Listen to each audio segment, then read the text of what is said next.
യേശുവിൻ്റെ അടുക്കിലേക്ക് കൊണ്ടുവന്നു. കഴുതക്കുട്ടിയുടെ പുറത്ത് വസ്ത്രങ്ങൾ വിരിച്ച് അതിന്മേൽ യേശുവിനെ കയറ്റി. അവൻ പോകുമ്പോൾ പലരും തങ്ങളുടെ വസ്ത്രങ്ങൾ വഴിയിൽ വിരിച്ചു. സൈത്ത് പർവ്വതത്തിൻ്റെ ഇറക്കത്തോടടുത്തപ്പോൾ ശിഷ്യന്മാരുടെ കൂട്ടമെല്ലാം തങ്ങൾ കണ്ടിട്ടുള്ള സകല അത്ഭുത ശക്തികളെയും കുറിച്ച് സന്തോഷിച്ച് ആർത്ത് വിളിച്ചുകൊണ്ട് ദൈവത്തെ സ്തുതിച്ചുകൊണ്ട് ഇപ്രകാരം പറഞ്ഞു: ഹോശാന, കർത്താവിന്റെ നാമത്തിൽ വരുന്നവൻ വാഴ്ത്തപ്പെട്ടവനാകുന്നു.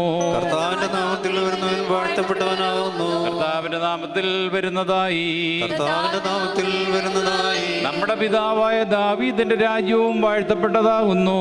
നമ്മുടെ പിതാവായ ദാവീദിന്റെ രാജ്യവും വാഴ്ത്തപ്പെട്ടതാകുന്നു. അത്യുന്നതങ്ങളിൽ ഹോശാന, അത്യുന്നതങ്ങളിൽ ഹോശാന, ഹോശാന. കർത്താവിന്റെ നാമത്തിൽ വരുന്നവൻ വാഴ്ത്തപ്പെട്ടവനാകുന്നു.